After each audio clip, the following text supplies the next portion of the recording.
The story of Abelard and Heloise is one of history's most passionate and romantic true love stories. The 900-year-old love affair of the 12th century philosopher and theologian and his student Heloise continues to inspire and move us. Their passionate relationship scandalized the community in which they lived. The details of their physical and spiritual intimacy is also a cautionary tale of our time. There are still societies whose policies result in rigid attitudes of intellectual, theological, and sexual repression. However, this story, an amazing love story, had the courage and the passion of its protagonist, has much to teach us about our own understandings of religious tolerance, sexual equality, and intellectual freedom. Here is an abnormality tale screaming to us from across centuries to reason and to question, question, question. In the 12th century Paris, the intellectually gifted young Heloise, which is the niece of Notre Dame's Canon Fulbert, strives for knowledge, truth, and the answer to the questions of human existence. It soon becomes apparent that only one teacher in Paris can provide the education that she seeks.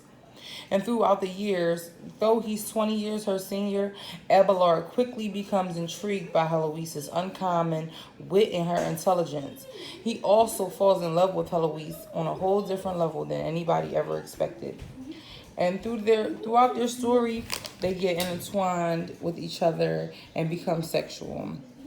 They get so entwined with each other that neither one of them can even resist the spiritual and physical desires of each other in their bodies.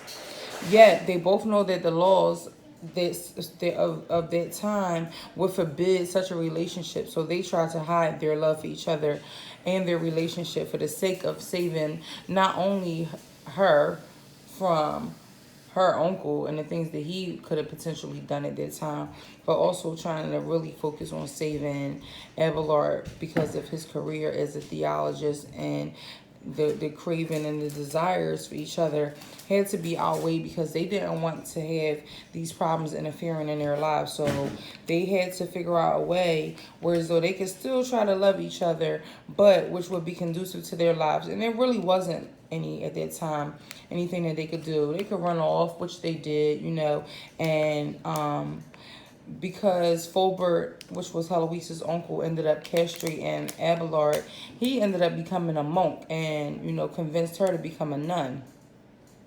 So then Abelard kind of, seeked out for God and wanted to change his ways and change his life around and wanted to do the right thing and try to live better. But at the same time, he couldn't help that he felt for her. And throughout their famous correspondence of this story of 20 years, their love continued and continued to flourish. In spite of their separation, in spite of their whole separation, they still loved each other. And the sad part about it was that Abelard and Heloise had a baby through this relationship. That was kind of where it was like the tragic part, because they couldn't even be a family and raise their child together due to the circumstances, and they both pretty much had to walk away from their child. So they ended up getting married, which it was said that Fulbert agreed to allow them to get married, which I don't think that that's how that went. He kind of was like, allowing them to get married, but it was for his own selfish reasons, because he wanted Heloise to come back home. 600 years later, this lady named Josephine Bonaparte, she was so moved by their story that she ordered that their remains be entombed together in Père Lachaise Cemetery in Paris. Until this day, the lovers from all over the world can visit this tomb where the remains of Heloise and Abelard rest eternally together. And here's the tomb. Here's another good picture of it too. And here's something that I found interesting.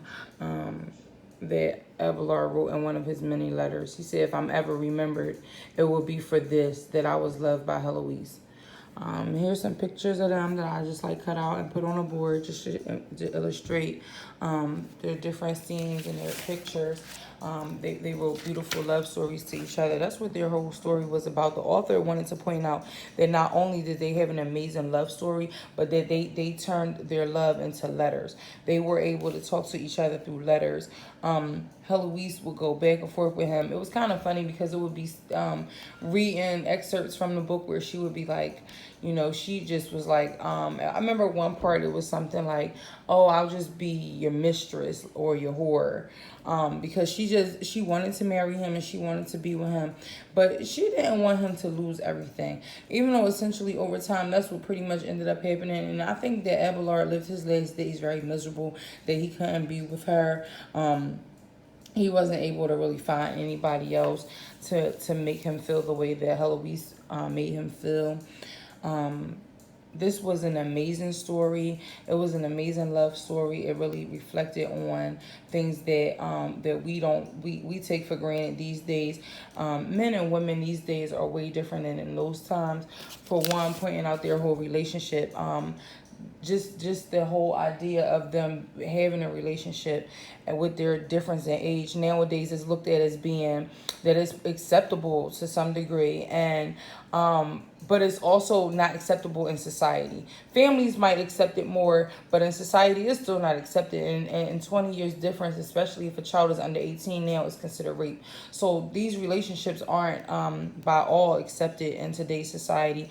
But I do find that this was an amazing story. Culturally, I think that it reflected on my religion because I'm Muslim, and my prophet, Muhammad, he was married to a young, he married his wife when she was very young. She was 6 when they actually married, but she was 12 when they consummated the marriage. So that definitely was something interesting for me to learn from their story and how it related to each other even in those times. And this is 12th century, and we're dating back to BC when we're talking about Muhammad. So yes, these relationships do still exist. I was really sad about them losing their child through the process because of the way that they had to be in that society and at that time.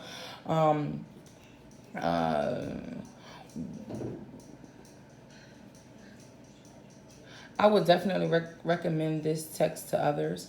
I think that this was an amazing story, and that anybody who's interested in philosophy, humanities, or majoring in any type of English would definitely want to read this. Even over, I would rather read this. This was more interesting and was more this was more interesting and a lot more to learn as far as love and relating back to the 12th century than Shakespeare. I mean, Shakespeare is classic, but I think this is an overread story. People don't even really pay this story any mind, but it's actually a very good story. I like how the author pretty much was able to talk about, the letters. And, Abelard had not only talked to Heloise through his letters, but he also talked to his friend Philotenus through his letters.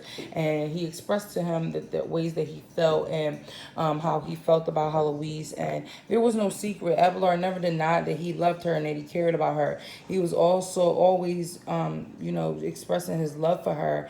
And I think that the ideas of it, as far as understanding culture, just in society and today, it's frowned upon, but it's not as bad as it was back then. I mean, this man was castrated and pretty much had to give up their child and their well-being and things like that. And Heloise wasn't like a minor. She just wasn't near age as him. So overall, this was a very good story. I would definitely recommend it. And this was pretty much my summary for Humanities 101 final project for a presentation on Heloise and Abelard love story.